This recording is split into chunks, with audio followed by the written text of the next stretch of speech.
चलेगा। तो कल बेटा क्या हम लोगों ने पढ़ा था? कल हम लोगों ने पढ़ा था परावर्तन, ठीक है ना। आज हम लोग पढ़ते हैं दर्पण,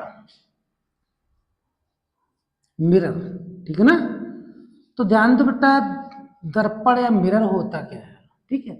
मतलब एक कोई ऐसा चिकना समतल जिसके और एक और पॉलिश कर दी जाए या ना कर दी जाए, जिसमें अपवर्तन और परावर्तन दोनों ही हो सकता है, ठीक है, वो हमारा कहलाएगा दर्पण।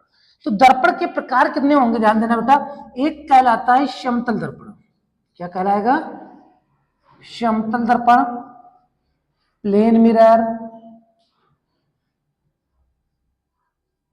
और दूसरा कहलाता है बेटा हमारा गोलीय दर्पण। क्या कहलाएगा बेटा? गोलीय दर्पण। बोलेंगे हम लोग स्फेरिकल मिरर।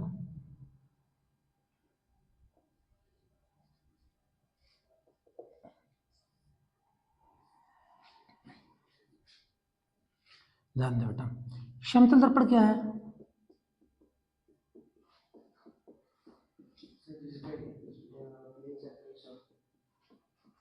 ऐसा दर्पण, ठीक है ना, जिसका सरफेस क्या होना चाहिए? प्लेन होना चाहिए। जिसका पृष्ठ क्या होना चाहिए? समतल होना चाहिए। पृष्ठ कैसा होना चाहिए बेटा? समतल होना चाहिए। या कह सकते हैं सरफेस जो है ना हमारा प्लेन होना चाहिए। अगर प्लेन सरफेस होगा तो क्या होगा? समतल दर्पण होगा। और समतल दर्पण की बेटा हम लोग अगर बात करें फोकस दूरी की ना, फोकल लेंथ की, फोकल लेंथ, तो बेटा ये कितनी होती है? अनंत होती है। कितनी होती है? ध्यान देना बेटा, इनफिनाइट, है ना, इनफिनाइट होती है। और ध्यान देना बेटा, दूसरी बात क्या है, इस दर्पण में कहीं पर भी कोई ऑब्जेक्ट रखा जाए, कहीं पर भी हम लोग अगर ऑब्जेक्ट रखेंगे ना, तो इसका मिरर का इमेज जो है ना, प्रतिबिंब जो है ना, भिन्न भिन्न स्थितियों पर मिलेगा। मतलब जहां पर वस्तु रखेंगे उसके अकॉर्डिंग इमेज बनेगा, दूसरी जगह रखेंगे उसके अकॉर्डिंग बनेगा, ठीक है, उसके अकॉर्डिंग इसका इमेज बनता रहता है। दूसरी बात आती है बेटा गोली दर्पण।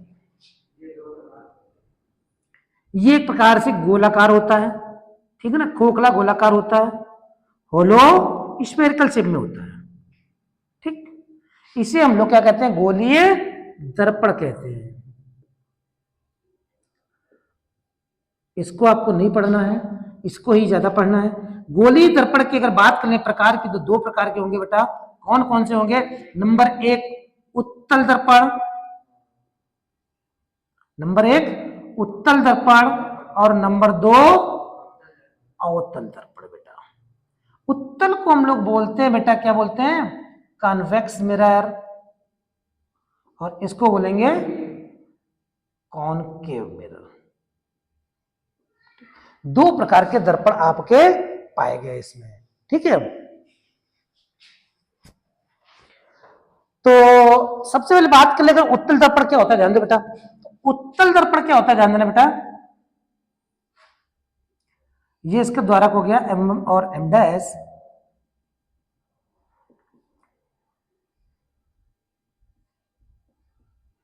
मतलब क्या हुआ? ऐसा दर्पण जिसके आंतरिक पृष्ठ पर, अंदर के पृष्ठ पर पॉलिश या कलई कर दी जाए, और परावर्तन कहां से हो बेटा? परावर्तन कहां से होना चाहिए? बाहरी पृष्ठ से, ठीक है ना। परावर्तन या कह सकते हैं रिफ्लेक्शन। क्या बोलेंगे? रिफ्लेक्शन। मतलब क्या हुआ कि whose mirror polished in inner side and reflection on outer surface is called convex mirror, ठीक है ना। मतलब क्या हुआ? जिसके आंतरिक पृष्ठ पर, अंदर के पृष्ठ पर पॉलिश कर दी जाए और बाहर के पृष्ठ से परावर्तन हो, तो इस प्रकार का दर्पण उत्तल दर्पण कहलाता है। और ध्यान देना बेटा, इसकी एक और खासियत क्या होगी हमारी? उत्तल दर्पण में हमेशा सीधा और आभासी प्रतिबिंब बनता है, सीधा और आभासी, तथा वस्तु से छोटा बनता है, वस्तु से छोटा बनता है।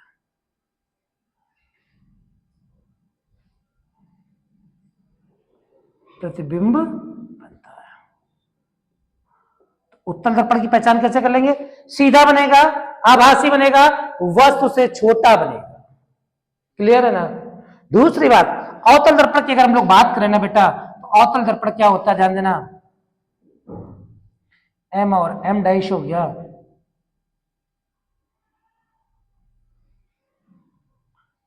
क्या हो गया, जिसके आउटर सरफेस पर पॉलिश कर दी जाए और रिफ्लेक्शन कहां से हो, अंदर के भाग से हो, परावर्तन जो है अंदर के भाग से हो और पॉलिश बाहर के भाग पर कर दी जाए तो वह अवतल दर्पण कहलाता है। फिर से समझो बेटा, उत्तल क्या होगा, उत्तल दर्पण वह दर्पण होता है जो अंदर के भाग पर पॉलिश कर दी जाए और परावर्तन बाहरी भाग से होता है। लेकिन अगर इसके जस्ट अपोजिट कर दिया जाए कि बाहरी भाग पर पॉलिश कर दी जाए और परावर्तन कहां से हो बेटा, अंदर के दशे हुए भाग से होता है, तो वह अवतल दर्पण कहलाता है।